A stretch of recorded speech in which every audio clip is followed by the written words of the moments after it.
in your opinion, Hitler was not what we painted him out to be? Everything he was saying was true. People could do their own research and they can question the numbers and they can see whether everything we've been told is true. They played a song by Kanye. It's called Heil Hitler. The song got taken down from Spotify, got blacklisted. If you're gonna play a song by a guy who killed 6 million Jews and you're praising him.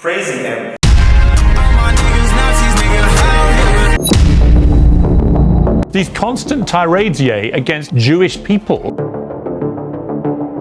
Yeah. What are you talking about?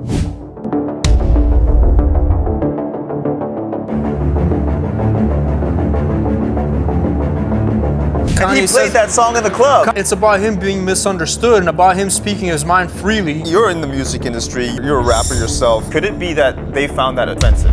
Let me ask you, what about other rulers that have killed millions of people? Stalin, Genghis Khan, the Roman Empire, El Chapo. I want to get into the untold side of the music industry. R. Kelly went out first. P. Diddy had hidden cameras. 50 Cent exposed him. 50's baby mama was actually at some of these parties. Drake is mainstream. A minor, remember? Yeah. You got called out for that. Yeah. Michael Jackson was apparently a pedophile. But he was not. They labeled him that. But was that the same for R. Kelly?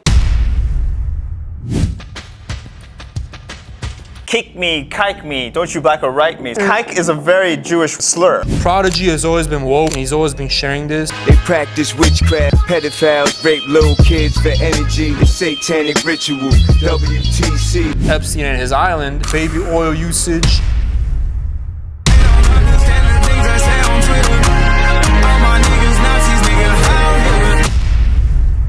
But quick question, was Diddy gay? Look. I'm gonna tell you this, man. Welcome back to another episode of the Traders Ball podcast. This is episode 94.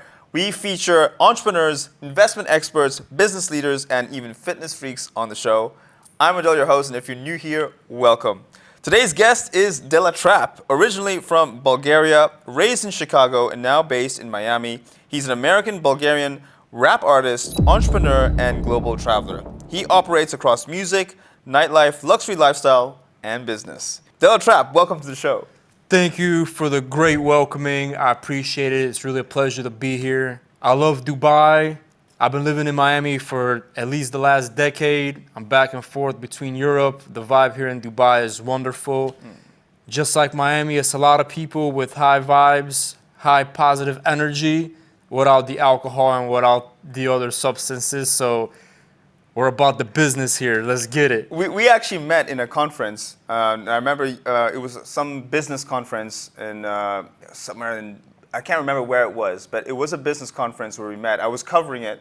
We were covering it, doing interviews and stuff. And you were there. You told me about yourself. We took a selfie, so it's in the Instagram. I'm going to find it and I'll put it right here. I remember actually. You remember that one, right? I remember. We took a selfie together. Right, I remember. But it's good to see that you're both in crypto and fitness. Where did you come up with the name De La Trap? How did that come into life?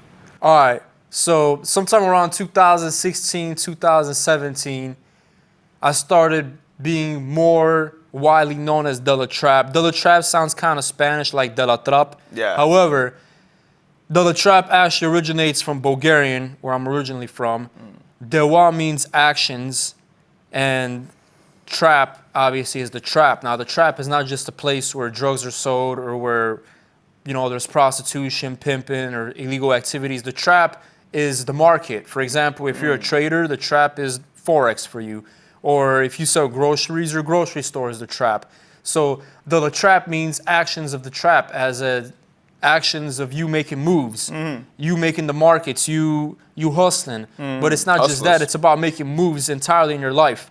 So I don't want it to be confused with trap activities, but if you have cars for sale, your dealership where you have the cars, that's your trap, and you're making moves all day, you're trapping. So the trap means the actions of the trap. It can be taken in a lot deeper because the phrase "dewa travat net dumi" that means actions are needed, not words. That's something said by one of the most famous revolutionaries and freedom fighters in Bulgaria. That meant you had to take action. You can't just talk about it. So take action to make moves. Take action to better yourself. If you want to have a better body, go to the gym. Yeah, train. take action. It's really rooted in taking action. So Delet Trap is like a way of symbolizing take action. Take action to make moves, to improve yourself physically, financially, spiritually, everything. Your network, especially. The people around you really influence your mindset. Okay. And, your intelligence. That's good. And That's knowledge is power, but the worst thing is to have all the knowledge in the world and to not use it. It's Yeah. tentative Yeah. to dying of thirst with a glass of water in your hand. So even if you have all the knowledge, you got to apply it. Speaking of knowledge, you're an artist yourself in Right. the music industry. I want to get into the untold side of the music industry. Within the music industry, lots of artists struggle to make money. People do it out of passion. They need a second source of income. So I wondered for you, is music your number one, or do you have different sources of income and then music later became something you adopted? All right, so I've been passionate about creating my whole life. I didn't start making music until later on. I've always been a major fan of music. I like music. I remember my first CD I've ever bought was Cypress Hill. This was a long time ago. I think the album was called Skull and Bones, but it was really cool music. I like Cypress Hill to this day. I don't listen to him as much anymore, obviously, because there's so many new artists that I've been listening to since then. However, they did have some influence on my music. But I started making music later on because I've always liked to create, whether it's to explain to myself about the world and tell others, or whether it's to draw something. Wherever it is, as long as you're creating, you're giving to the world, and you're also doing something out of passion. So I decided to start making music, and my journey started making music in Bulgarian. Because what I had seen from the outside world, I wanted to share it with the people from where I originated from to tell a story. So one of the beautiful things about music is you're leaving something behind. You're leaving some type of legacy. Whether it's a very, very famous song that a lot of people listen to, or whether it didn't get any views, back in time you can listen to it, or somebody else around you, they can listen to it, and it takes them back to a certain time. One, you can hear what type of mindset you were on, and two, you can hear your progress in your music. For example, your first song that you made is not going to be as good as your most current songs, that you have so much more experience, you've developed your own style, you have a better sound than everything else. So, And I'll add one more thing. 3, leave a hidden message in the song. For some people. Some of the music can have subliminal things that you felt a certain way, and to somebody it could sound very plain. They can't see, they might not understand the message in it, but because you lived something or you experienced something a certain way, I could say, wow, the sun is beautiful, for an example, and to me the sun can mean something so powerful, whereas the regular listener might not interpret it that way unless if they know my story. The emotions in life have everything to do with what you give them based on what you went through. Yeah. So But did you make money in music? So when I first started making music, for many of the first years, I did not make money, as most other artists don't. I appreciate your honesty. This is the facts, and if anybody tells you that they're making money when they're not, then they're not probably even being real with themselves. You gotta accept the facts, but that's a part of music, because music is an investment. Yeah. Some people, I don't want to say they get lucky, but let's say they beat the odds. There's been some people that made a few songs, and maybe one of them went big. They got heard by someone bigger, whether it's a record label, or maybe he was in the right place at the right time, and maybe his career took off from there. And for some people, they needed to make music for over 10, 15 years before they got recognized. Before their first hit, before their first recognition. So a lot of artists, they spend so much money for studio time, for mixing and mastering, just to... And to produce one music video can cost thousands, hundreds of It could cost a lot of money. You know, Yeah. now people can just use a small GoPro camera with a gimbal, or some people even use visuals now, or they use just a phone to record themselves if you want to go on a shorter budget. But regardless from the money that it costs to make music and content, it's a lot of time, and in a way, it's an opportunity cost, because there's another way. I like this Too Short song. The Too Short song is a very old song, but it talks about they'll never give up, they'll never stop going, because you're presented with so many opportunities. Let's say I get thrown a good job offer, but I know this job is going to consume 40 to 60 hours of my time, then I'm not going to have energy and passion and motivation to make music. So in a way, I decided to do what I'm doing, and eventually I'm going to get compensated for what I'm doing, and what I'm doing is my contribution to the world, and it's who I am. Whereas many people, they take the safety and security, which is not bad. They work a day job, they work in investment banking. Right, and we've all been there. We've all done some type of jobs. You have to, so you can learn discipline, so you can learn the value of money, True. so you can understand everyday life. That's true. But me taking money, like you asked me, you got to make money to stay alive. But with music, it wasn't my priority. It was a hobby that I was doing on the side. But then I decided, if I want to succeed and if I'm going to take this serious, I need to move music as a higher priority. Agreed. So regardless of you not making enough money from music, you still got to hustle. You still got to make money doing other side jobs. That's how, when you mentioned that the Gucci Mane wedding, it was one of the events that I was a part of. Yeah. I've also hosted the Bitcoin conference in Miami. All these events I do as part of marketing gigs, promotional events, where we basically provide a great experience. And this is events that we're getting paid for, as not so much as like promoters, but as somebody who's a part of the whole ceremonies that's taking place. So these are events that put me in places and spheres that helps the music as well. So Okay. I'm very thankful to have been in a lot of different positions and a lot of different opportunities, because it opened my mind so much more about the world. Right. Whereas somebody could be just doing one thing and they can be stuck in it, and they might have the whole life pass them by. Makes sense. So I'm glad that you got that creativity side of you. When you're experimenting with music, you're creative. There's no like logical math process. It's creativity. But now I want to talk a little bit more about the greater industry now, because look, I've seen music videos where we have famous artists like Lady Gaga, others, Taylor Swift, and many others dressing differently. Though the music video ambience is different to before, it looks like there's some kind of background worshiping going on. And people say that this is some weird stuff. Like, what happened to fashion? Has fashion changed over the years? Yes, we know that, but gender fashion as well and all this stuff. So I wanted to, you're in the music industry, you're a rapper yourself. I thought maybe we could talk a little bit about what's going on there and what's going on with Hollywood, which is the greater picture. Right. And I wanted to know your view on this theory that why is something happening to the world? Is the world going through a reset? What's your opinion?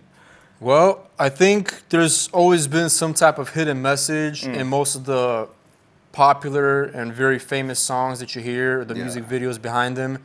There's usually something subliminal, whether it's good or bad. Like we talked about earlier, I might say something in a lyric that I felt a certain way where somebody else might not interpret it that way. Right. But there's so much music in the world. There's very good music that nobody hears, and there's some music that's not all that, and it makes its way to the top. So based on what you're saying about fashion, fashion's changing. Some things come back, they become popular again. Yeah. Some things just look really goofy, but it becomes fashionable. It's just a part of fashion. A lot of people, they want to look different, they want to look unique. Some people want to copy what's fashionable, and they want to replicate the style. But you mentioned some big artists that are they placing some type of subliminal messages in their music? I think it's a part of it. And I have a friend of mine, I have a lot of friends that do music. Yeah. Some that are not that famous, some that are much more famous, some that are mainstream as well. And I talk to them obviously because I do music, and I just want to touch base on commonalities that we have, and it's a struggle to overcome all this so that your craft and everything that you're creating can go big, so that what you're contributing to this world can be seen, so you can have exposure for it. Because at the end of the day, you're creating something so that people can see and people can enjoy. Yeah. Obviously, it has to be good, but you have to present it right. So a friend of mine, he's a very good musician. He plays live music. He actually plays the violin. Okay. So the beautiful thing about just making music without lyrics is that it's international. Any Right. language can It's appreciate instrumental. it. It's just instrumental. So he went really big. He made a few covers. He made a few cover songs on the violin. They sound amazing. He also dances. He has his own style of dancing. Meanwhile, he performs music on the violin. And he went really big. He had a meeting with an exec from one of the big three, the music industry labels. And they told him, hey, you have good morals, you have a good heart, and I'm going to tell you, in this industry, some of the things that your morals are about are going to be compromised, and you're not going to be very happy. So I'm just saying, you know, that once you put in so much time and effort to get to this level, just be prepared that that's a talk that you're going to have either with somebody and then with yourself. And once you get to that level, that's either something that you're going to have to accept once you have a big hit, and then you're welcome onto the big stage, and then you have to abide by what certain people and certain expectations of you, or you could say no, you could turn down the offer, and then when your time to shine comes, your moment of glory is, basically that was your spotlight, and then you missed it. You missed the train. You missed your opportunity. But so so I know, before starting, didn't mean to cut you off there, but I mean, just so I know for the audience who are listening, they don't know how record labels actually work. Is it, in order to get signed, they offer you a contract? Do they pay you up front, or they offer you a contract where every hit comes in, you split the money, they cover marketing, whatever, they support you, I know that for sure, but do they pay you up front? Because if that's the case, that's sort of like a bribe. Is that the case, that they pay you up front? Well, paying up front is not a bribe because it goes towards your music career, but here's how record labels work. First of all, the record labels in the industry has changed a lot lately. Okay. So before, it wasn't so accessible to go into the studio. Not everybody had these computers that have all the dolls on them, like Pro Tools, Studio One, Logic. You couldn't just record on a microphone at home like a lot of people do and mix it yourself or have your friend do it. Now you have AI being able to mix and master to do your music. So back in the day, a lot of people, they didn't have enough money to pay for studio time. Yeah. They didn't have enough money to mix and master it. And also, aside from the overhead cost to record back then, how it's changed now, how it's a lot more accessible to people who want to get into music, the atmosphere of being around other musicians is very powerful because you collaborate with other like-minded individuals. So let's say a record label has me, you, and let's say I'm with Kanye in the same room. Some of Kanye's aura and creativity is gonna rub off on me. You know what I'm saying? Like I would see how he records.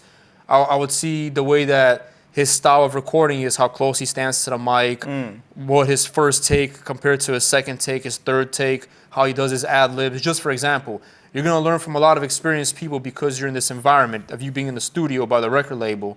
So back then, record labels gave out advances. This is when CDs were much more popular, before all the streaming age. So now record labels, in a way, want you to build your own hype. They want you to establish yourself. Then once they see you got motion, then record labels come in. They say, okay, we see that you're getting people interested in your music. Yeah. We can offer you something much bigger. And then this is how advances come in. An advance is basically like a prepayment. They pay you up front. An advance from a record label, depending on the agreement that you have with them, but an advance will be whatever your contract with the label is. So let's say that label ABC gives you a contract for $1 million. Oh, shit. So this... Do you get paid $1 million up front? No. No, your advance is where you're going to get paid up front from that $1 million. Okay. So your advance will be money that you're going to use for studio time, for recording, for music videos, for any type of overhead expenses you have, so you can get the music prepared. I see. So with this advance, think of it like a business loan for you to develop your music industry. But you still got to pay that back. $1 million. You have to recoup it. You have to recoup it. Yes. So this money is given to you so you can invest it into your music career. So the purpose is for you to invest in your music so your music becomes better, so that your music gets traction, so it gets more streams, more plays, so you start getting shows, so you start bringing in more money, so you start selling more records or more streams nowadays, and then you unlock the other money that you're going to get paid with. So then once you recoup your loan, let's say you have $1 million contract and you have an advance for $200,000. So once you start making money, first the recoup amount from your advance is what's going to get covered for that contract, then other costs, then distribution, then marketing, other things that they have, and then you're going to start getting paid out what you have. So really, the music industry takes a gamble, a risk on you. They think that you're going to pay off. They think you have what it takes. As a matter of fact, the music industry is competitive. Out of 100 artists, maybe 1 or 2 make it. So if a record label decides to sign you or to work with you, it's still not a guarantee. A lot of people who get signed by a record label, they may have one song that performs well, but after that, maybe they get shelved, which means that you're still under the record label, but they kind of just put your music in a limbo and they focus more on other artists. So then you're signed with the label, but you can't go to another label. You can't do things independently, so you just gotta... That's like a form of enslavement, though, don't you think?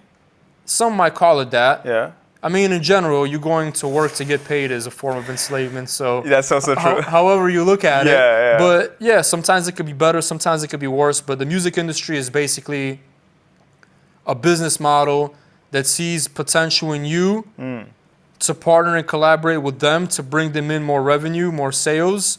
Also will help you to get more fame and publicity. It's true. So really, this is much more important. If you get 1 million views and if you get paid for them entirely, let's say on YouTube, you might make like $1,500. However, if you take this song or project that you think is popping and if you go to a record label, even if they take 100% of everything, but if they spend a marketing budget and if they make you much more popular, if they give you much more exposure, and if you get, let's say, 10 million, 50 million views, but if you don't get paid anything, that's still really good because now your name is out there. That's true. And now you could do shows. Now people are going to want to collaborate with you. Brands are going to give you some type of partnership. They're going to want you to advertise their product. You're going to establish an image for yourself. So the money up front that you're going to make is not the biggest prize. You want to build a name and a reputation. name. You want to get out there and you want to show the world your music, Right. rather than you treating it like you doing a job for hire, so you want to get paid up front for the service you've done. But then my next question is, with these record labels, do they impose certain obligations on the artist in order to continue with them? And certain obligations may include rituals that they must perform either in the music or in the lyrics. All right, so you have the big 3 record labels. Under them, there's other indie labels, and under them, some rappers even have their own labels. So it's not just rappers, other pop artists and so forth. But is Sony, is that record label Sony? Right, yeah. They're huge, aren't they? Right. They kind of are a dominant monopoly or oligopoly. Well, is the 3 main ones. So you have Warner, you got Sony, you got Universal, you got, under them there's subsidiaries, Atlantic, BMG. There's also an independent one called Merlin. So Merlin, I think, is less than 15% of the industry, but Merlin allows other record labels to basically work under Merlin, so they have exposure to Spotify and to all the other DSPs. So Merlin is like a non-for-profit agency that oversees that. I think they've been growing a little bit over the years, but the main 3 record labels that have other labels under them, they have a lot more market exposure. They have a lot more power to pitching playlists and artists and so forth. So they basically work with all the biggest artists and they can place them higher, radio, anywhere you could think of, TV, music videos, so forth. They have much more power and they have much more connections already. So when you ask about rituals, though, I will tell you this. There is artists that have already established themselves, so they have like their own label, which you've heard of. Many artists have their own label. And under them, they may have some type of politics where they don't like other rappers. So if, let's say one rapper is beefing with another rapper, and if they're big and if they already made a lot of millions, and if they have other rappers under them who they see also have potential, in a way they've allied and they've partnered up with them. So rapper A might not like rapper B, so rapper A might tell his conglomerates, the people under him, he might tell them, hey, I don't want you guys affiliating or making any tracks with anybody from rapper B's people. So in a way, there is, I don't want to say there is that ritual, but sometimes in hip-hop, you see there's often violence. So a lot of times they might even be deadly. In Chicago, you see what happens. In Chicago, really, music is crazy. One moment you're making a diss about somebody, and the next moment the diss turns into shootings in real life. Or, it's even from back in the day, the Tupac Biggie beef, things like that. So we lost 2 legends. We don't know if exactly directly you could say they were related. but you see rap music is sometimes tied to violence. I agree. Sometimes people are even saying some of these rappers, they got sacrificed. It was a ritual, whether it was for insurance money that some labels may have, or whether it was because it's a part of the industry and there's something underlying that's much deeper and darker. I can't confirm that 100%. We can only speculate, but there is a lot of talk about that. There's something like that may be taking place. Yeah, I think I might add to it. So you mentioned Tupac, Biggie, and you mentioned beef, and I think we all know the beef that recently came out in 2025 between 50 Cent and P. Diddy. 50 Cent even put out a whole documentary on Netflix, which I watched, on P. Diddy himself. And luckily, 50 Cent, he's his own established brand. 50 Cent is a rap mogul. Yeah, he's one of those rap moguls as well. He is his own brand, so he doesn't have to succumb to anyone. So he put out that documentary. It exposed P. Diddy, his parties, the baby oil, and all that stuff. You know. Yeah. But still, not only did he expose him, he exposed some people who went to his party and were associated with P. Diddy. Right. So, and it's kind of like the Epstein Files. You may have been mentioned in the files. Doesn't mean you did a crime, but still you associated with a name, and that name can tarnish your reputation. So what you're saying is going to a Diddy party is like going to Epstein Island. In a way, because Yeah. Diddy would commit acts of violence, but also sexual acts, Right. which we all know. Epstein, there's a connection there, also committed acts of sexual stuff, which is vulgar to talk about. So I've researched some of this. I was also interested, just in general, for one, to know how the world works, what's taking place, and P. Diddy was also a really big rap mogul. He's more of a businessman than a rapper, and it's facts that a lot of the people that Diddy has worked with, he's exploited. He's taken some of the biggest songs and made it under him. Yeah, true. Like Biggie Smalls worked under him.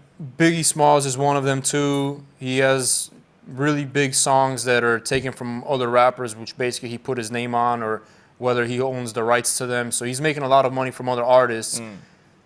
Maybe that's how the music industry works in general. But P. Diddy, there was a lot of talks with others on his come up. He's done business with some controversial people in the industry that may have exploited Diddy in a way to say, like, they've jeopardized his morals or perhaps even his manhood. Okay. So after he's been through this, he wants to control others by doing this too. Because let's say this Diddy business with the baby oil and everything that we've been hearing about is taking place, hypothetically, let's say.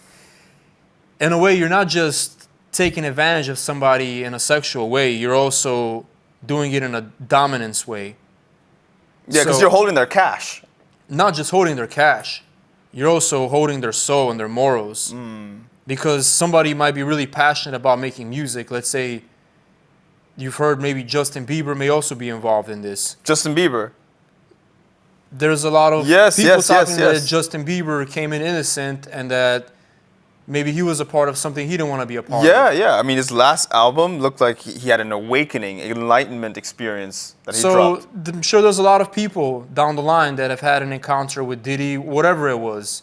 I'm not saying that something happened between him or other artists, but whoever has had an encounter with Diddy knows that this Shady, guy shady. wants his way one way or another. He's gonna get what he wants. Yeah. And he treats people with little dignity and with no morality. But quick So- question, just to get it out the way. Was Diddy gay? Look, I'm gonna tell you this, man. Most straight people that I know ain't that obsessed with baby oil. I'm gonna tell you that. So I don't know about what his sexual orientation was, but based on some of the court-proven testimonies, he sounded hella sus. Yeah. So, you know, like he wanted guys to come, some paid male escorts. Cassie was saying. I know, Cassie was... To And fuck Ca- Cassie. But Cassie was saying they weren't just coming for me; they were also coming for him. For him? That's what he was saying. That's what was in the court testimonies. That Diddy was calling some guys to come and Diddy liked hung guys as per Cassie, and these guys weren't coming just to entertain Cassie. They're also coming for Diddy's pleasure. So it's a very, very weird situation what's going on there. I wasn't there to see it, and I'm glad I wasn't. Yeah. And I don't even want to think about that stuff because that's kind of weird. But the fact that it happened and maybe it's still happening somewhere is messed up. But this is what's even crazier. So P. Diddy, to get to where he is, obviously he made a lot of connections.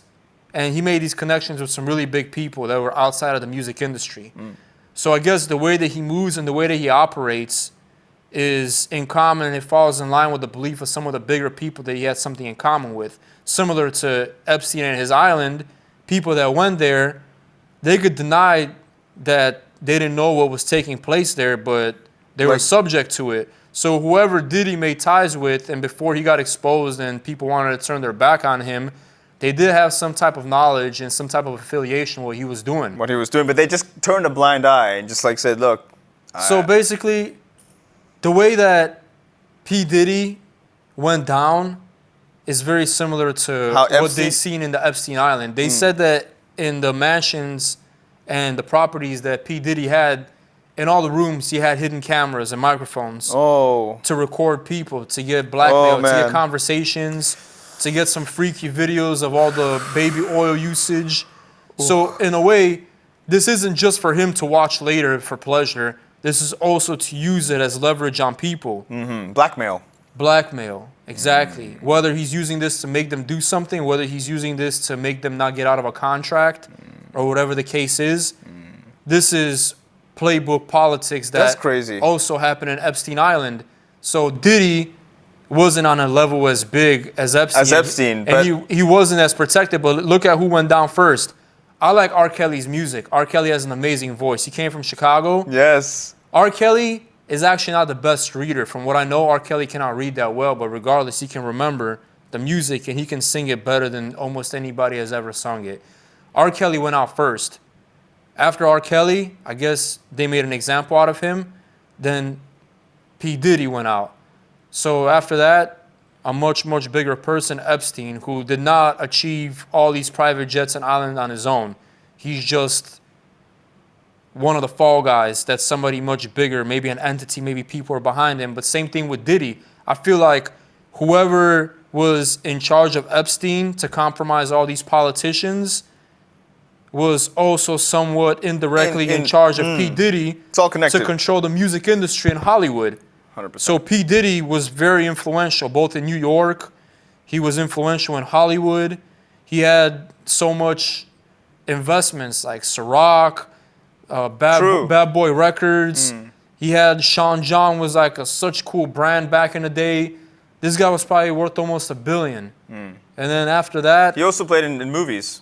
A lot of movies as well. Movies. So there's definitely some type of movement that takes you to a much higher level once, maybe you could call it once you get compromised, like what Diddy was doing or what Epstein is doing. But apparently somebody with much more money, with some type of ideology, is putting money to elevate these people and then using these people to extort others and to corrupt morals of others, and then using the others to portray some type of ideology and symbols in the music industry with Diddy or into politics with Epstein, as you've seen. So you mentioned that 50 Cent exposed him. With 50, it was actually personal because Diddy told 50, yo, 50, let me take you shopping. Yeah. And 50 got mad. He's like, bro, what you mean? Like, I ain't no girl. You ain't going to take me shopping. Well, first of all, I don't like you like that. And second of all, that's hella weird. Like, I don't want you taking me on no shopping spree. Like, what you think I am, bro? I buy my own clothes. Thanks. Yeah. So then after that, I guess he turned down Diddy politely. And Diddy started taking care of 50 Cent's baby mama. I'm not sure if you heard about that. I didn't hear about that. So 50 Cent's baby mama was also in court, and she had to speak up against Diddy, against like what's happening, whether it's true or not. She was in a testimony, and she did say that he was paying her money every month. P. Diddy was paying money to 50 Cent's mom? No, his baby mom. Oh, his baby mom. The mother of his child. Oh, I was going to say. They were already separated at this point. Okay. But I guess Diddy wanted to be super petty. And pay money? And after Diddy didn't get the partnership with 50, I guess, by taking him out on a shopping spree, and 50 turned him down. So then Diddy decided, like, okay, well, watch. So he started trying to get at 50's baby mama, and 50's baby mama was actually at some of these parties, at a lot of these parties. Oh. This is proven. And 50, What was she doing at those parties? you gotta ask her, bro. I wasn't there. But there's probably baby oil involved. So anyway, so in a testimony, she did say that P. Diddy was paying her. So he was paying her every month. I'm not sure if it was for her to stay quiet about what's taking place at these parties. I'm not sure if it's for her to keep attending and doing what they're doing. But this is why 50 took it very personally and decided to make this. This is one of the reasons why. That's why. But, you know, they both also came from a similar region. They both came from the East Coast. So Diddy was big there. 50 was big there. You know, 50 is always on top of everything. 50 really runs this shit, man. I like 50 so much because he's real. I know 50 ain't one of these guys that sold his soul. And he got shot nine times. 50 ain't going out like that. He got shot 9 times. 9 times. And he's still up. He's still running. I like the fact that he's a man of God. He likes God. He fears God. He respects God. And God's been with 50 after he got shot 9 times. He got hit, and he's still here for a reason. Yeah. So, yeah, he made this P. Diddy documentary, not just to troll him, not just because of some East Coast beef, but also because they got personal with him. He got personal. So, yeah, man, 50's a real one, bro. Going back to P. Diddy, is he going to be in there? Is he sentenced for life? He's not free. We don't know. Bro, the thing about this industry is, about in general, they could sentence you to 60 years and they can release you. Yeah. They can release you a month later. Yeah. Or, let's say like R. Kelly. Yeah. They could sentence you for something, for a small sentence, but then I'm going to bring the Andrew Tate example. Andrew Tate was perhaps uncomfortable to whoever is in charge of the media because of what he said. So they try to censor Andrew Tate by removing him from social media, but Andrew Tate did the whole Drake strategy where he gave a bunch of people unbranded content to monetize just to keep getting his image, his name, and his voice out into the world. So that's like the whole WAP clipping strategy. So a bunch of people were just sharing what he's saying, and it's much harder to take down all these accounts. So Andrew Tate still had a voice. So when they seen that despite removing his Instagram, his other profiles, he still had a strong voice and he still had some type of influence in the world, then they proceeded to have allegations against him and to lock him up. So what were those allegations? Human trafficking because he was managing and promoting females that were already doing OnlyFans. Yes. So basically, if there's a girl that's doing OnlyFans and she's only making $1,000, $2,000 a month, she's already doing it. He said, look, I know how to market OnlyFans girls much better. I can make you 10 times more if you work with me. So these girls are already doing it. He was just overseeing and managing it. So if you're going to arrest him, why not all the women that worked with him? Why not the guy that owns OnlyFans that's making all the money from it? That's true. You know what I'm saying? Yeah. He's given them a platform to do this, so why not go after him? But they went after Andrew Tate, and they went after his brother, who, by the way, were never charged with anything. They were just silenced. They did nothing wrong. They were silenced for months. They had all their supercars taken away. They had laptops. They had millions worth of dollars of stuff taken away. They asked a lot of the girls, like, hey, you're going to get government protection. Tell us the truth. All of them said the truth. They didn't do anything. They're not guilty. They're innocent. So what was Tate actually, in your opinion, what's the theory behind actually silencing Tate? For saying what? For trying to unlock people to wake up from the Matrix? So Andrew Tate got really famous. I didn't know who he was until sometime around COVID when I seen a video. Then I started to find out more about who he is and what he talks about. Yeah. Me seeing Andrew Tate speak, I was like, bro, that's what's on my mind. Oh, yeah. I'm scared. Yeah.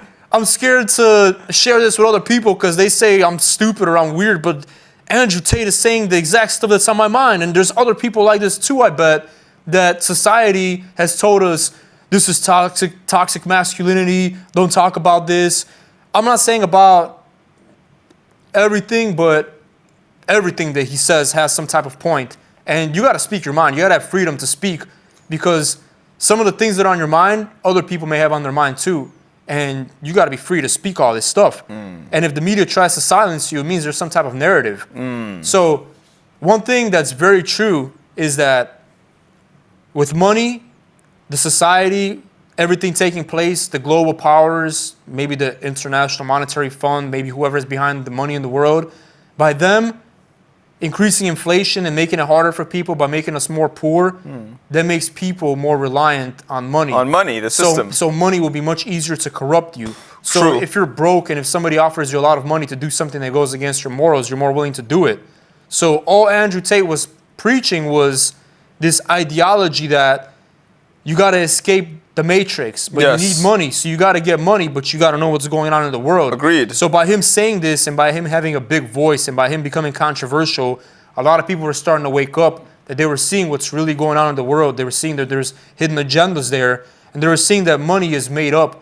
Money is just some numbers that's on a screen. On a screen, yeah. And that the money really has no value. It's not backed by gold like it used to be. Yeah, true. But you need money, one, to cover your everyday expenses, and two, because the more money you have, the more power you have in the world. Yeah. If Control. if you have so much money, you can even buy an island, like this guy that bought an island. Or if you have even so much more money, you can influence the elections of another country. Of course. Or if you have so much more money, you can even pay for a country to go to war.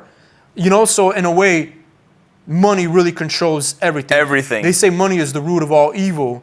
And in a way, money is good and In money this is way, bad. yeah. In this way, it shows that it can. If it's in the wrong hands, it's the root of all evil. You can have all the money in the world, and you can probably end world hunger. And you can have all the money in the world, and you can make the world a very bad place. So really, money has so much power, but the thing is that money also creates a lot of opposition. Money creates a lot of ops, a lot of enemies, because the people that have a lot of money, they don't care if you have $1 million so you can buy every supercar and just cruise. That's not a problem to them. But the moment you start having a voice and you start saying things that go against what their agenda is, let's say you start, you know, the hidden truth in the world. Let's say that there's knowledge how to cure yourself from disease without buying medication. Oh, yes. Let's say that there's knowledge how to have the best health in the world and how to be very rich and how to live a good life. Free energy. Free energy, what Nikola Tesla was developing. Let's say somebody knows all this knowledge and he gives it to everybody freely. Is there people that have billions and trillions of dollars that have so much power and wealth that you're going to displace them? Of course. That they're going to somehow try to silence you? They're going to suppress you like crazy. Either they're going to suppress you, or if you're not going to be quiet, they might do something more drastic. Kill you. So it comes down to you have to control and you have to silence the knowledge. And what Andrew Tate was doing is he was awakening men to be powerful again. He was awakening men to have an ego and to have dignity and to have self-worth and to have a purpose in this world, to question everything and to follow what's real and what's true. But here's some controversy. Some might say this is controversial what he did in a club with Sneeko and the others. This is recent. Nick Fuentes, yeah. Andrew Tate, Nick Fuentes, Sneeko, they played a song in a club by Kanye. It's called Heil Hitler. Yeah. Okay? They renamed the song to Hallelujah now because it actually got taken down from Spotify just because of the name. And the song was kind of a parody. That's right. So they renamed it to Hallelujah. Right. But it's originally called Heil Hitler. The song is catchy. Basically, And he Kanye played says, that song in the club. Kanye says in the song, they don't understand the stuff I post on Twitter. Yeah. So it's about him being misunderstood and about him speaking his mind freely. Yeah. And despite that, the song got taken down from Spotify because of the name of it. The song got blacklisted, which I thought was pretty weird because all the songs about rap talk about drugs, guns, prostitutes, killing. That's okay to talk about that, but the moment you talk about some guy from history that existed, I don't understand why the song got taken down. So it's kind of weird that it was removed and it got renamed. Well, hold on. Could it be the reason that they found it offensive because you're praising a guy who, by the way, history claims that he killed 6 million Jews? So if you're going to play a song by a guy who killed 6 million Jews and you're praising him, and Andrew Tate's playing that in a club. Anybody can find anything offensive. But let me ask you. Yeah. What about other rulers that have killed millions of people? Gucci Mane made a song about El Chapo. El Chapo was ruthless. So why isn't making a song about El Chapo bad? Or if you make a song about another dictator or about some other guy that also led to the death of people, those songs aren't removed. So I find it kind of weird that Stalin also killed a lot of people. Genghis Khan killed a lot of people. The Roman Empire killed a lot of people. World War II, there's a lot of people that were in charge of things. So it's kind of weird that only certain things in the media get blacklisted and removed and blocked. So back to the Kanye example. But they played that song in that club. They've played that song in many different places. What happened after they played that song? I find out that I seen the video. I'm like, hey, I know this club. And it was like a huge controversy. I'm like, why is this a controversy that a Kanye song, a mainstream artist song was played in this club, and then some influencers and some famous people were jamming out to this song, and now there's a whole bunch of people instigating violence and hate against these people for listening to a Kanye song. Really, I think that's the real hate. People are hating because somebody's listening to a Kanye song at a club. That's really the hate. So I was like, why is this taking place? So I read, and it said that supposedly it went against the policies that this song was played, when this song is really just a song like any other song that talks about anything else another song would talk about. But maybe this song was taken out of context or it offended somebody, which I don't think is fair, because a lot of songs may offend different people. True, it's a song at the end of the day, but There's songs that talk about crackers, about like white people, and there's songs about niggas, and like some motherfuckers might not take that shit likely either. Yeah. Or there's some songs talking about like Chinese people. So look, first they tried to, everywhere I seen articles about the club, I'm like, hey, that's the club, that's my spot. Yeah. And then I started reading, I'm like, wait, what? For playing a Kanye song? yeah, What? yeah. What? And then I started reading more. I'm like, yo, this is some bull. Like, Yeah. there's not any possibility in common sense of humanity that a Kanye song is gonna bring all this hate to a club. Like, who's really in control of this media? Like, why are they saying all this? So then, look at Kanye.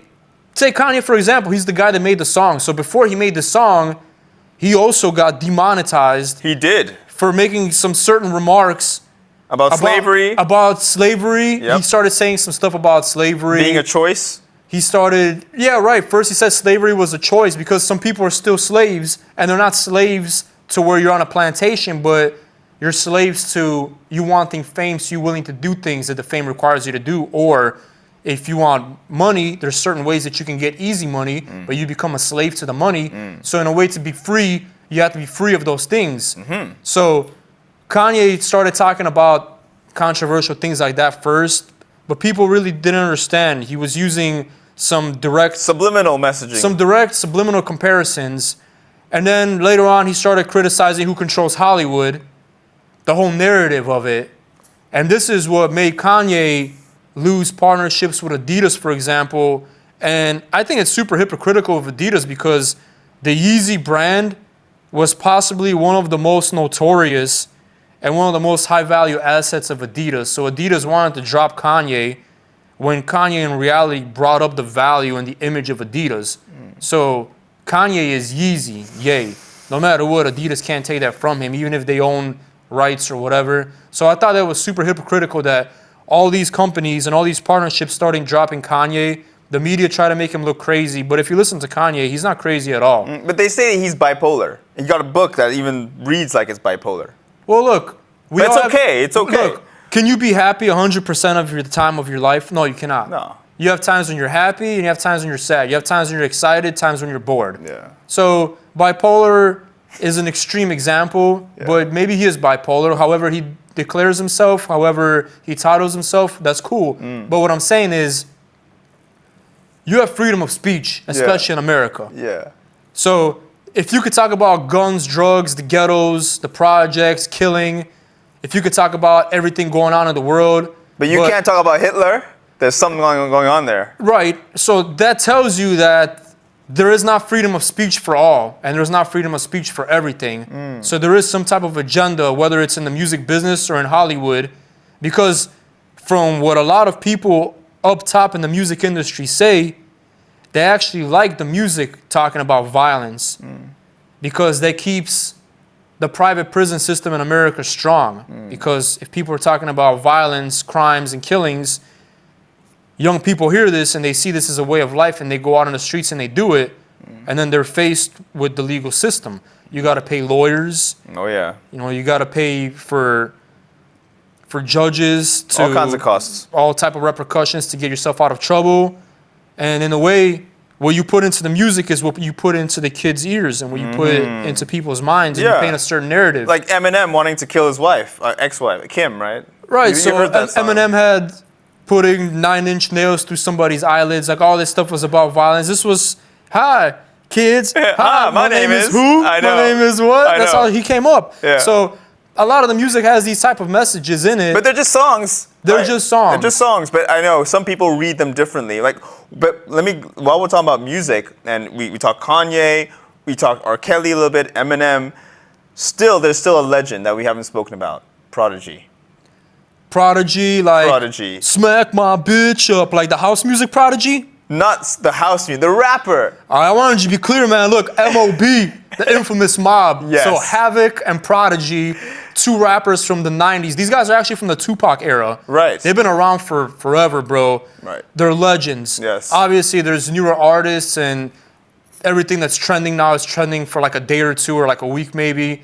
So now they pay attention to all the new rappers, but don't sleep on Prodigy and don't No sleep way. on Mobb Deep and Havoc. In particular, I really want to talk about his 2008 album called The Hegelian Dialectic. Hegelian Dialectic. Yeah, I don't know too much about it, but looking at the album itself, like, what do you make of that? The picture of the man, like this, it looked like a science, like textbook, something. Bro, listen, man. Prodigy was really woke. Tupac and Prodigy had beef in the day. That song Hit 'Em Up, Tupac mentioned subliminally Prodigy in Really? it. And Oh, Prodigy- they had competition beef. I'm guessing friendly. it was not friendly back then. Oh. They did not like each other. Oh wow. However, after Tupac was no longer among the living, Prodigy pays Tupac homage in the newer projects because they realized they basically had the same battle. The battle of exposing the truth, the battle of awakening yourself, looking at life with your third eye, a spiritual awakening, ending world hunger. They got money for wars, but they can't feed the poor. So different true. struggles, but the same battle. So Prodigy in this Hegelian Dialectic album, it was meant to be higher vibration music. It was meant to be about awakening people what's going on in the world. So from what I understood, Prodigy had 3 albums like this, and this is the first one of 3 that he was gonna drop.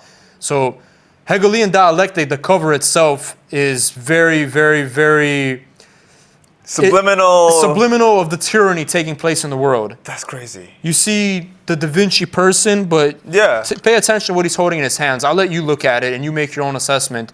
But Prodigy from before has some very interesting songs where he talked about Nas and 50 being on the right side, being with God and being woke.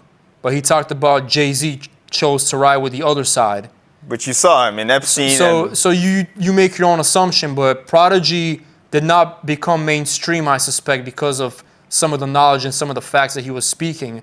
Because So hold on, let me just build on that. Is it, in your opinion, you think he was silenced, and by silenced I mean he was killed, murdered by the establishment? so before I answer that, Prodigy has made some really good songs. Prodigy has made some amazing songs, but he's also made some songs that not so subliminally, even directly, speak about what's going on in the world. So he has a song called Real Power is People. That one. He has a song called Illuminati, want my mind, soul, and my body. Secret society, trying to keep the eye on me, but I'ma stay incognito in places they can't find me. Wow. Made my move strategically.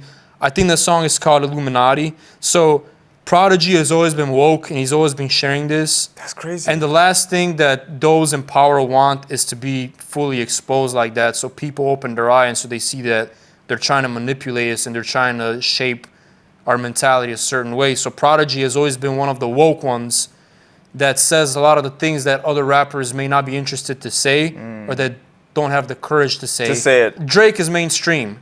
Totally. I've seen him live. Yeah, I like Drake. I like some of his music. Some of his stuff I think definitely he didn't write. But what Ghostwriter. Right, he has a lot of ghostwriters. This is true, but you could say whatever you want about Drake, but he's successful. His music is catchy. It's good. Yeah.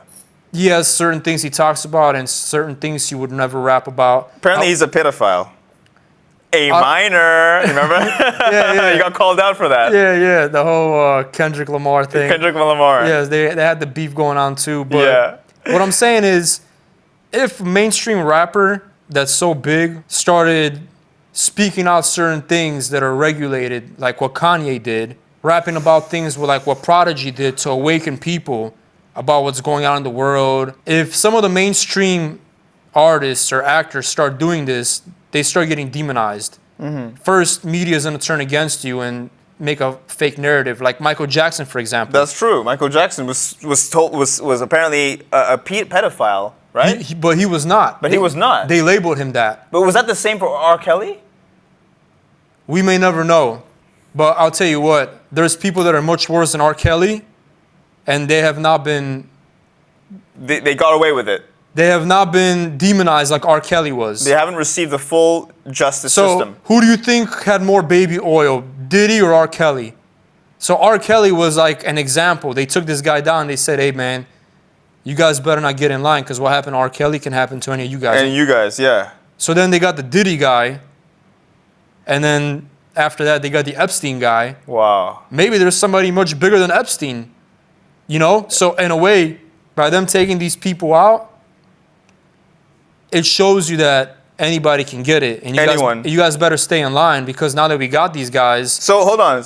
We debunked the theory about Michael Jackson not being a pedophile. Well, we didn't debunk it, but I'm saying... There's theories to suggest he wasn't. What they are saying about him is definitely mainly fabricated to paint a certain picture about him because he said, they don't care about us. True. He had a song where he started being an activist. He was so popular and he wanted the people to unite for world peace. There's a lyric and once I he started making these songs about world peace, then they started demonizing him. There's a lyric, he said, Jew me, sue me, kick me, kike me, don't you black or right me, something like this. Kike is a word. Kike is a very Jewish word. It's a slur. Kike. And also Jew me is like making me Jewish. That's also an attack on Jewish people. Well, he said that in his song. I'm not even too familiar with the song, but the fact that you say it like that means like a revolt that he's saying in the music. Like you're trying to make me this. You're trying to make me this, but I'm not. And so in a way, he says this in his music, and as you see, perhaps similar to what happened to Kanye, when he spoke out about this taking place, it's being forced upon him, and he's somebody that's already well recognized. So they try to make him crazy. But he said, I'm not crazy. But I'm really not. And at this point, my tinfoil hat has a tinfoil hat. Because honestly, I don't know what to believe anymore. They say Michael Jackson was not a bad person. They say Hitler was not a bad person. Hitler. And they say this whole 6 million Jews being killed was completely fabricated by Jews. Listen, we weren't there and we didn't take a tally. I'm sure... Whether I can question the number or not, I'm going to tell you what. The Russians had much more casualties than the Americans.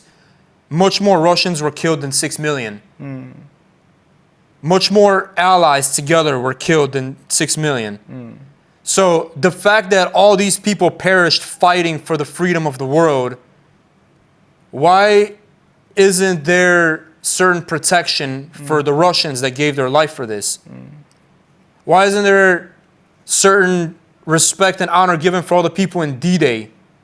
Or there was other people that were also genocided, like Romas, Gypsies. They were also genocided. So I just never understood why there is a certain narrative to just protect one group of people where other people in history have also been a part of mass killing. Other people also have been people of hate. Hollywood actors you're seeing the kids of Hollywood actors, the kids, and you see these kids and you think they're dressing differently to their own gender. Why are Hollywood actors trying to be some kind of role model to show it's normal? Jaden Smith wants to be a girl. You know the instance where they made Dave Chappelle wear a dress? Dave Chappelle is super real and super manly, and he said, I ain't wearing no dress. Yeah. I'm leaving. And they're like, whoa, David, come back. You could still do it. You don't got to wear a dress. He's like, oh, okay, so I didn't have to wear a dress the whole time, but you guys trying to make me wear it. Whereas other comedians and other actors, they made them wear a dress. And it's messed up because, in a way, they make you wear a dress to demasculate you. And if they demasculate you, that means that they demoralize you. So it's a beginning of what's next to come, and they're just going to make you less and less of a man and less of a moral person. So the dress is like the most symbolic ritual, I guess you could say, that a lot of Hollywood actors say was brought upon them. When you're in Hollywood, perhaps they give you more roles so that you could push a certain agenda or a certain narrative.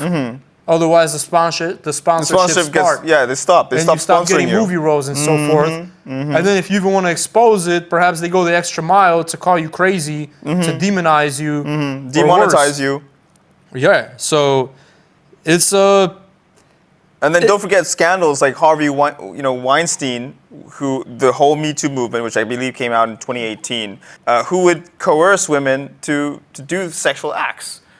And he was in a position of power, manipulating his position of power, abusing it. Look, this is common knowledge that a lot of people in power in Hollywood treat others to the point where they treat them very bad with low dignity because they're in power, and in order to climb that corporate ladder, the ladder of Hollywood, the ladder of fame. You got to sleep with somebody or do something. You could say that, or maybe something worse, or maybe wear a dress. Or maybe sacrifice. I don't know. Or maybe sacrifice something. Who knows? We weren't there to say 100%. We've seen it with our own eyes, but there's a lot of testimonies from a lot of actors saying this. Yes.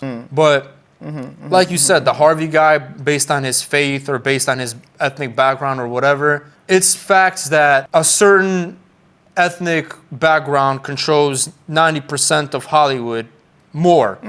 And they're only less than 2% of the population. And this is confirmed by other real actors like Mel Gibson. So pedophile rings? I really respect Mel Gibson for the Passion of the Christ movie, which was like a very vulgar movie about what Jesus went through.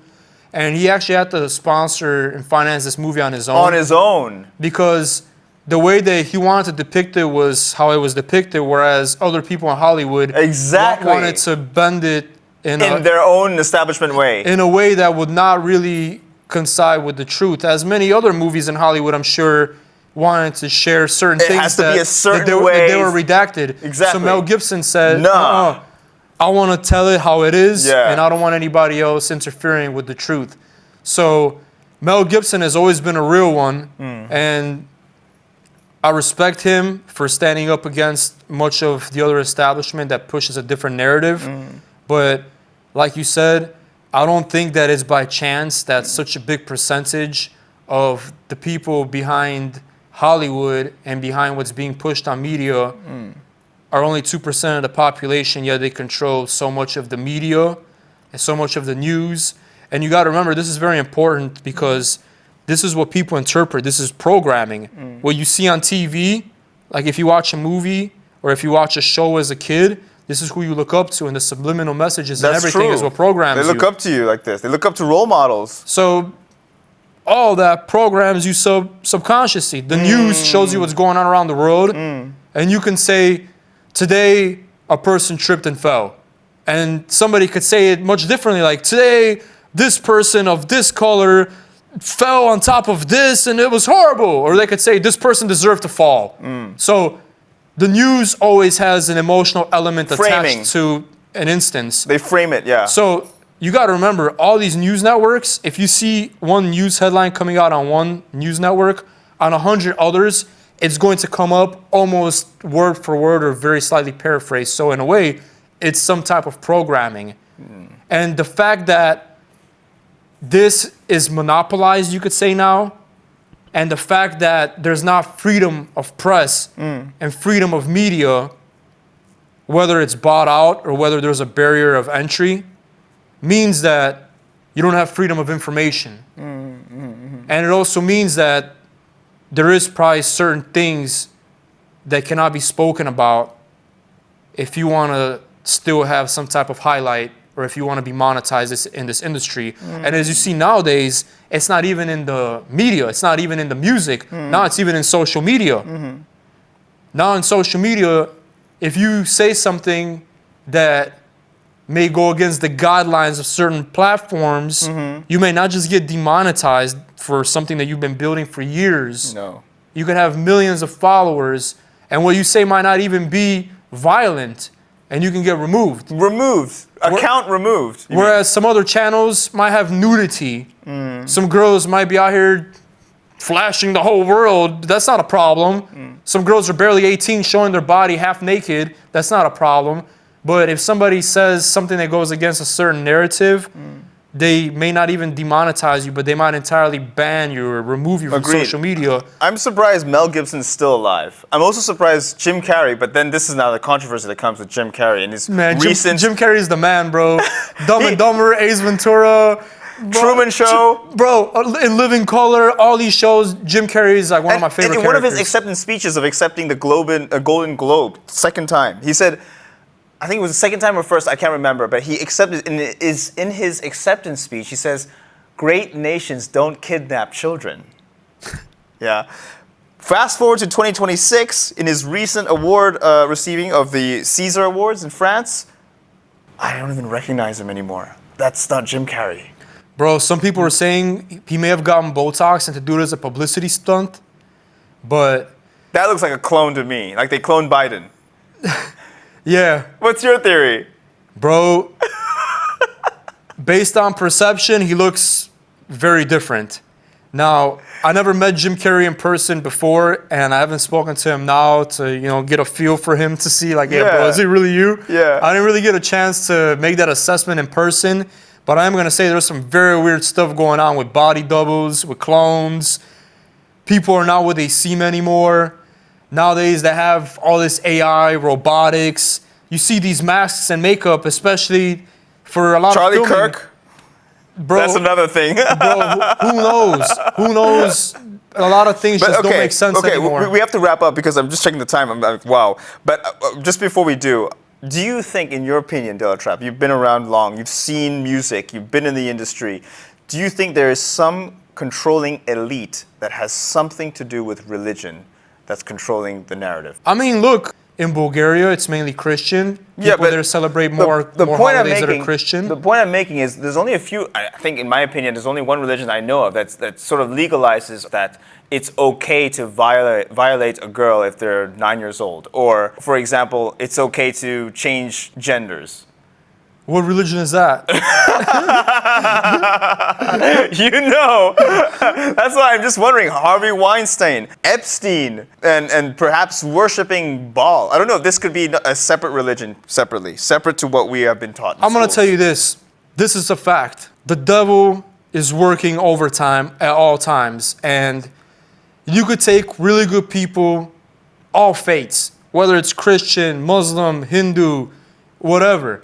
You could take all these faiths, but somehow, subliminally, if somebody starts pushing bad narratives, and if it starts getting interpreted wrong, and generationally, if certain things are incorporated into the belief and into the traditions and morals, then in a way, you can make these people corrupted. So the devil usually works subliminally somewhere inside of a truth. So something can be true 99%, but the devil will get into that 1%. So the devil can corrupt. For example, during the war in Afghanistan, during the wars in the Middle East, there was some Middle Eastern people that were blowing themselves up. Yeah, okay. Wars, yeah, I know. A lot of the wars, they're fabricated, exactly. orchestrated. Bin Laden was a CIA agent. He used to be back in the day. He was a tool to destabilize Russia. Right. But what I'm saying is, there is some Middle Eastern people that were of Islamic origin that blew themselves up. Okay. Islam is about peace, though. All the Muslims I know are super nice people. You would never see ISIS in Israel. No.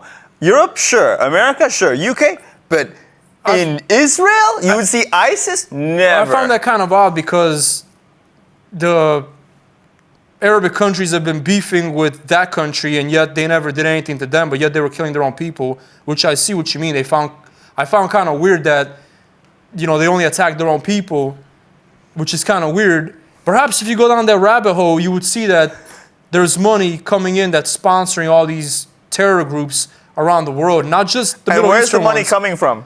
They're not just sponsoring, those same funds are not just sponsoring terrorism in the Middle East, but it's also sponsoring the cartels in Mexico. Correct. They're also sponsoring other revolts in the world. But who is sponsoring that? That's something that we're going to have to let people go down the rabbit hole to find out on their own. Okay. But if you look into Epstein, you're going to see that Epstein There's was some also... clues. Epstein was not acting on his own behalf. No. And Mossad agent. It's pretty well documented. it is documented. It's documented. The truth is there for those that want to find out more about the world and want to find out more about what's really going on in the bigger picture. But the purpose is for us to be brainwashed in this rat race where money is much harder to make and we got to work a 9 to 5 or we got to work so many things that we're distracted from the world. But And stay... what you're saying has a lot of facts, and the facts are not there in the open. The facts are not going to be in the mainstream media. You're going to have to go out there and you have to do your own research. But as soon as you understand how the world works, you're going to understand much better about what your place is in the world and what's more important to you and how you fall into the bigger picture and whether you're a part of the matrix or whether you're just somebody that wants to make sure that you understand how things work. You want to be okay financially, physically, and you want to understand where your thoughts, where your mind, where your energy goes, and you don't want to idolize the wrong people in Hollywood or in music based on some subliminal messages which they push that are not morally correct. And it's so important because where you place your mind is where you place your soul, where you place your energy is where you dictate yourself. So you want to be really woke and you want to do your own research about everything that you've accepted in society. Money controls pretty much everything in the world. And the people that control money may have an agenda. They hold the strings. They hold the strings. Pretty much. But before we end on this very insightful podcast, last question, and we'll finish off with a juicy one. Sure. Do you think, in your opinion, Hitler was onto a good thing? Like what he was planning, what he was trying to do for the world was not what we painted out to be? I'm going to tell you what. History is rewritten by the winners. And by winners, I don't mean whoever was the good guy or the morally correct guy. Some wars are won by people that did not have good intentions. War is ugly.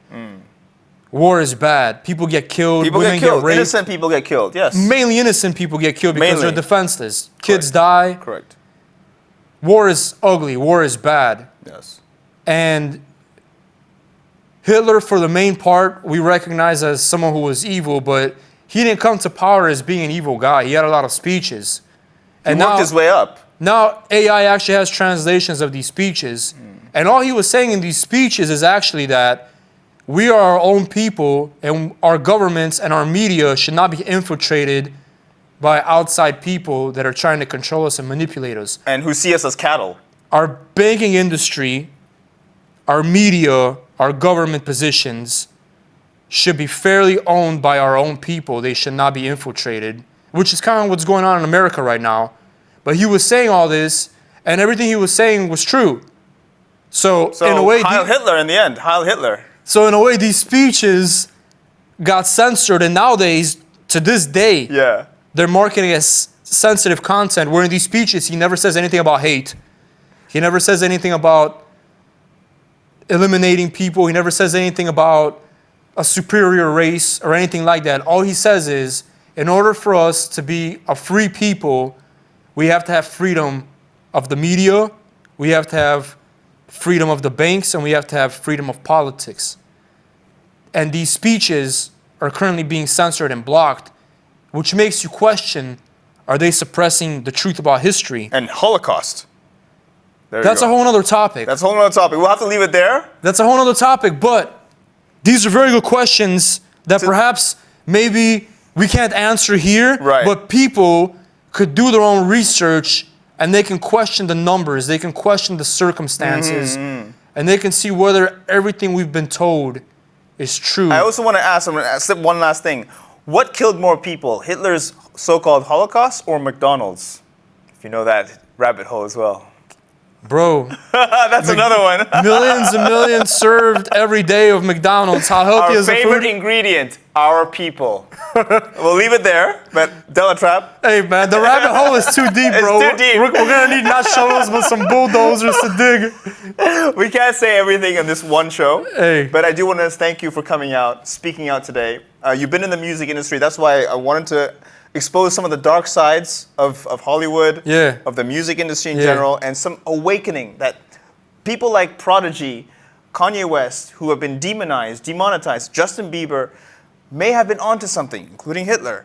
And it's been hidden in plain sight, and we're only just scratching the surface. I don't know what tomorrow is going to bring. Look, knowledge is power. Knowledge is power. And if somebody's controlling all of the media, if somebody is controlling all of the news, all of Hollywood, all of entertainment, and if they're pushing a certain narrative, and if they're censoring other topics and other subjects, that means that they're programming us, and that means that they don't want us to open up our third eye to see the truth in the world. I'm gonna just lay it out as that. We'll have to leave it there. So Yeah. I just want to say, Delatrap, thank you so much for your time. Just before we finish off, I want to say, wow, what a wonderful podcast this was. Episode 94. For those watching, if they're interested to get in touch with you, where can they find you? Yo, so I'm around the world. I'm in Miami. I'm in Dubai. What's your social media handles?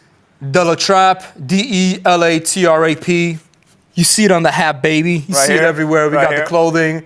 We got the car rentals in Miami, Dubai.